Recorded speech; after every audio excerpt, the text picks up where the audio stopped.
కొనడం లేదా స్థలం కొనడం చాలా విషయం కాదు. మామూలుగా ఇప్పుడు ఇందాక ప్రాపర్టీ మ్యాచ్ మేకింగ్ అన్నారు. ప్రాపర్టీ తీసుకున్నప్పుడు మ్యాచ్ మేకింగ్. ఒక అమ్మాయి అబ్బాయి పెళ్లి చేసేటప్పుడు మనం చూసాం మ్యాట్రిమోనియల్ మ్యాచ్ మేకింగ్ జాగ్రత్త తీసుకునేవాడు. పిల్లవాడు ఎట్లాంటి వాడు, లేదా అమ్మాయి ఎట్లాంటిది, వాళ్ళ బ్యాక్గ్రౌండ్ ఏంటి, ఈ జాగ్రత్తలు తీసుకుంటాం లేదా? అతను ఒక ఇల్లు కొనాలంటే కనుక మన లైఫ్ టైం డ్రీమ్ అండి ఒక ఇల్లనే. జీవితాంతం కలిసి ఒక ఇల్లు కొనాలని చూస్తాం. జీవితాంతం వెచ్చించి ఒక ప్లాట్ పెట్టుకోవాలని చూస్తాం. ఆ ప్లాట్ పిల్లలకి ఇవ్వాలని చూస్తాం. ఈ భవిష్యత్తుని నువ్వు ముందు ఒక 20 ఏళ్ళు ముందే ప్లాన్ చేసుకుని పోతున్న దారి అన్నమాట. ఇటువంటివన్నీ కూడా సడన్ గా ఆ ప్లాట్ ఏదో గవర్నమెంట్ ల్యాండ్ లో ఉంది, లేదా ఆ ప్లాట్ ఏదో ఎఫ్టీఎల్ లో వచ్చింది, లేదా ఇట్లాంటి వచ్చినప్పుడు మన డ్రీమ్స్ అన్ని కూడా పడవలసిన కావాల్సి మనం వేసుకున్న దారి ఏదైతే ఉందో అంతా కూడా మనకి ఏదో అస్తవ్యస్తంగా కనపడాలి. ఇవన్నీ ఉండకూడదు.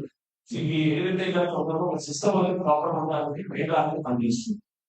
సో దీంట్లో ఎఫ్టీఎల్ ప్రాజెక్ట్ అనేది ఎఫ్టీఎల్ దాంతో పాటు గవర్నమెంట్ ల్యాండ్స్ కూడా గవర్నమెంట్ ల్యాండ్స్ కూడా కొన్ని చోట్ల ఎక్కడో సర్వే నెంబర్ చూపిస్తారు, ప్రైవేట్ పక్కన సర్వే నెంబర్ చూపిస్తారు. పర్మిషన్ తీసుకొచ్చి గవర్నమెంట్ ల్యాండ్ లో పెట్టే సందర్భాలు పబ్లిక్ ఏం చేయాలి? పబ్లిక్ ఏం చేయాలి? సింపుల్ గ్రామాలు నువ్వు ఎక్కడ ఉన్నావో చూసి ఆ సర్వే నెంబర్ ఎక్కడ ఉందో ఒకసారి చెక్ చేసుకో. మీరు గూగుల్ అనే వెబ్సైట్ దానికి వెళ్తే కూడా మీకు తెలుస్తుంది ఎక్కడ ఉంది, మీకు చూపించిన సర్వే నెంబర్ ఇచ్చిన పర్మిషన్ ఎక్కడ ఉంది, దాని ఇక్కడ ఉంది.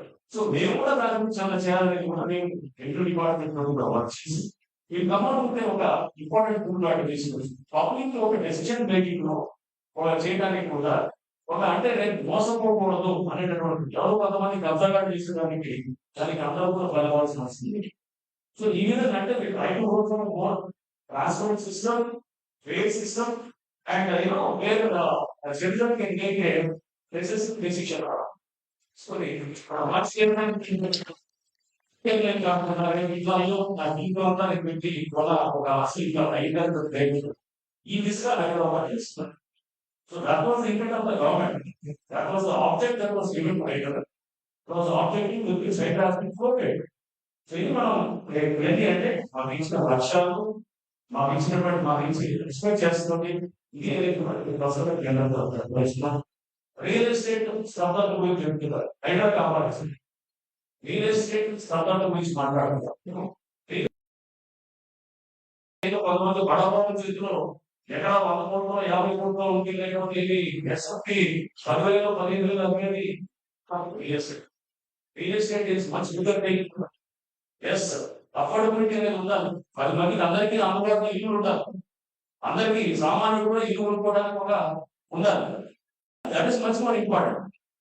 మనం అంతా కదా రోటీ కప్పడా ఇల్లు లేనిది బేసిక్ థింగ్స్ అండి. Housing is basic thing. కానీ 10,000 15,000 ఎస్ఎఫ్టీ చొప్పున పెట్టి మీరు అక్కడ కొనాలంటే కనుక జీవితాంతా ఇల్లు కట్టేటటువంటిది మీకు సింపుల్ అఫోర్డబిలిటీ మెజర్ చేసేది. there is something called PI ratio. అంటే PI is the price to income ratio. PI ratio price అంటే ఏంటి? ఇల్లు ఒకటి, ఒక ఇల్లు దాని యొక్క దాని రేట్, ఒక ఇల్లు కొందాం అనుకున్నాం, దాని రేటు సే ఎస్ఎఫ్టీ అక్కడ 7,000 చెప్పాడు. నేను సే 1,500 ఎస్ఎఫ్టీ కొందాం అనుకుంటాం, 30,000 కొన్నాం. 1,500 into 7 something like 1 lakh 1 crore 5 lakhs something వస్తుంది. ప్లస్ నాకు కార్ పార్కింగ్ ప్లస్ నాకు ఏది ఇంటీరియర్స్ అన్ని కలిపి 20-30 లక్షలు అవుతుంది. అంత కలిపి వేరే 1,40,00,000 ప్రైస్. ఐ నా ఇన్కమ్ నేను ఎంత సంపాదిస్తున్నాను? నేను నెలకు ₹1,00,000 సంపాదిస్తున్నాను. నెలకు 1,00,000 నాకు యాన్యువల్ ఇన్కమ్ ఎంత అవుతుంది? 12 లక్షలు అవుతుంది. సో పిఐ రేట్ ఎంత అవుతుంది? 1,5,5 డివైడెడ్ బై 12 లక్షలు.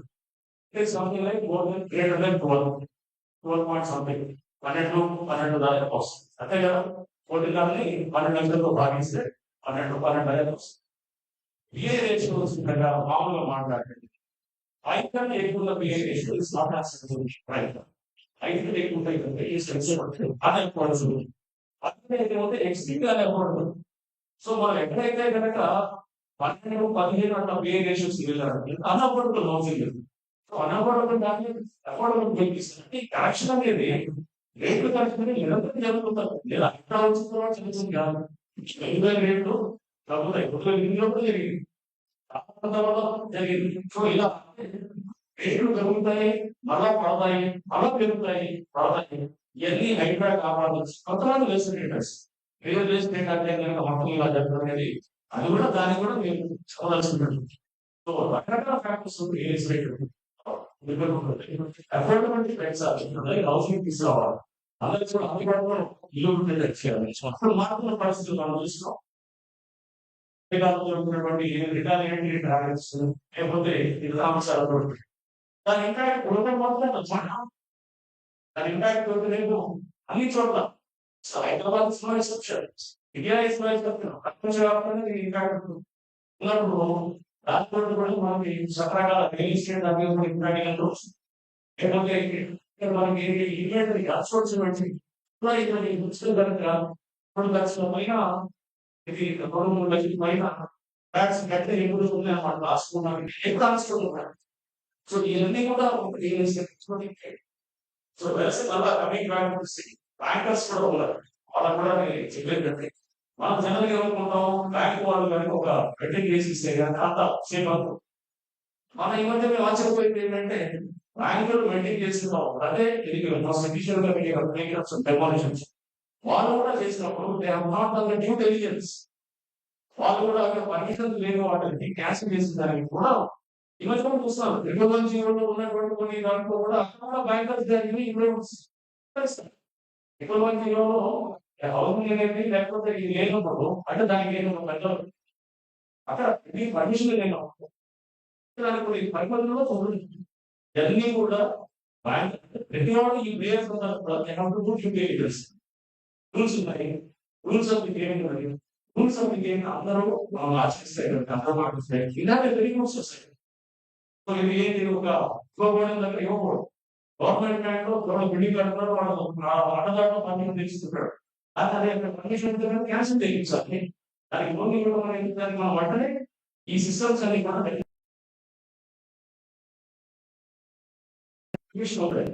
తెలుసు ఎక్కడ కట్టాలో ఎక్కడ కట్టాలి, ఎక్కడ ప్రాబ్లం ఉంది, ఎక్కడ ప్రాబ్లం లేదు ప్రాబ్లం తెలియడానికి అవకాశం.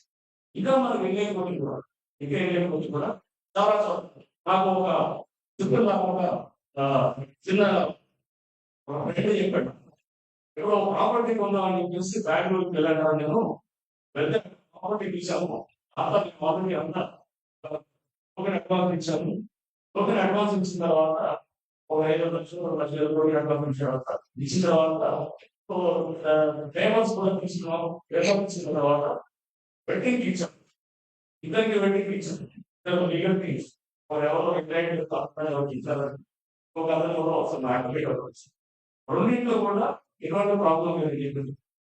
ఆ తర్వాత ఇతను అక్కడికి వెళ్ళి ఒకసారి అక్కడ చూద్దాం, మళ్ళీ ఒకసారి ప్రాపర్టీ తెలిసి అక్కడ చిన్న చాయ్ బండి ఉన్నారన్నమాట. ఆ చాయ్ బండి దగ్గర మాట్లాడుతున్న ఆ సైడ్ దగ్గర వాడు అన్నారంటే ఒకసారి సుప్రీంకోర్టులో నడుస్తుంది, ఇంగ్లీష్లో నడుస్తుంది. అది తెలియదు ఇచ్చిందని. అంటే Indian enquiry council is very very important. So మనకు ఎవరైతే కనుక జస్ట్ ఊరికనే మనం ఇది ట్రైనింగ్ కాకుండా కొన్ని సందర్భాల్లో డౌట్ వస్తే చెక్ చేయాలి. చెక్ చేసిన తర్వాత ఎన్ని చేసే క్రమంలో ఎప్పుడైతే మోసపోయేవాళ్ళు నేను మోసం చేసేవాళ్ళు కూడా ఉన్నారు, ఆటోమేటిక్ అయిపోయింది. సో రేపు ఎక్కడ పోలీస్ స్టేషన్ కూడా ఇటువంటి మోసం కొనేవాళ్ళు కాదు, దాని వెనకాల చిత్రాలు అమ్మేవాడు. తెలుగులో సపోజ్ ఇల్లు పెట్టి అమ్ముతున్నాడు, కొనవాడు అసలు ఆ ఎంతకాలంలో పనిచేసి ఎవరైతే కనుక ఎవరైతే చెరువుతో ప్లాట్లు నిర్మాణం చేసి తీసుకొచ్చిన వాళ్ళు ఉన్నారు, అటువంటి వాళ్ళని వాళ్ళు గవర్నమెంట్ ల్యాండ్స్ అంటే పీపుల్ బిహైండ్ వాళ్ళ కోసం తప్పకుండా వాళ్ళని ప్రాసెస్ చేయడం మొదలెట్టి కొత్త చట్టం వచ్చింది. సిఆర్పిసి మాడ్యులేషన్ జిఎన్ఎస్ఎస్ చట్టం ఆస్తులు కూడా అటాక్ చేశారు. ఆస్తులు అటాక్ చేసిన ప్రాబ్లమ్స్ కూడా కొత్త చట్టం చేశారు. సో ఇవన్నీ కూడా మనం అంటే చట్టాలు ఉన్నాయి, కోర్టు వ్యవస్థ ఉన్నాయి. ఇది ఎఫెక్టివ్ గా పనిచేయడం మొదలెట్టారు. మీ హ్యాపీ బెటర్ సొసైటీ అండ్ ఎవరైతే సామాన్యులు లేకపోతే ఎవరైనా ఇంటి కళలన్నీ కూడా ఈ పేకబడ్డ పరిస్థితి రాకుండా ఆ కళలు రియలైజేషన్ అయ్యేటటువంటి విధంగా కూడా మనం సొసైటీకి పనిచేసినట్టు అందరం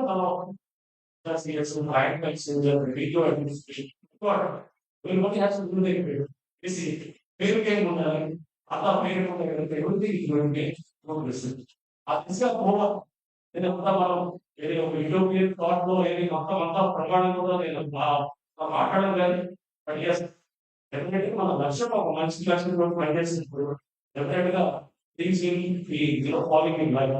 సో అది క్రికెట్ కానీ మన హస్బెండ్ కానీ మనకి job mostly all the best and దాని వల్ల ఎవరికైనా గేమ్ కూడా ఐడియా విల్ గివ్ మీకు తప్పకుండా స్పోర్ట్స్ ఒక మంచి ఉద్దేశం కోసం మంచి గేమ్ ప్లే ఇంటిగ్రిటీ నుండి ఎవరికైనా కానీ ఐడియా డెఫినెట్లీ సపోర్ట్ మన ఉద్దేశాలు లేకుండా వాళ్ళపై ఇంటెన్షన్స్ పనిచేస్తూ చేస్తూ ప్రజలకు మంచి చేయాలనుకున్న ఆల్వేస్ ఐడియా ఉంటుంది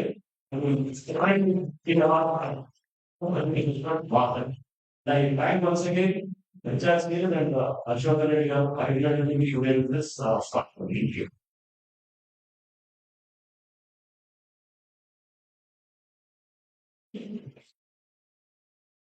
Thank you, sir, for sharing your thoughts on Texas India and your expertise in Hydra, and that's very informative, sir. And you are the way you address the ongoing issues and very easy. No, no, no.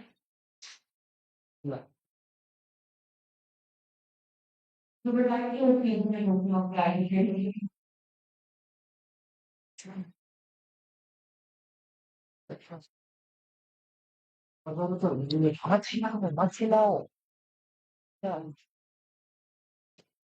हाँ, बोले कुछ नहीं लेते अपन अपना नया वाला क्या ये क्या खा रहा है फोटो फोटो फोटो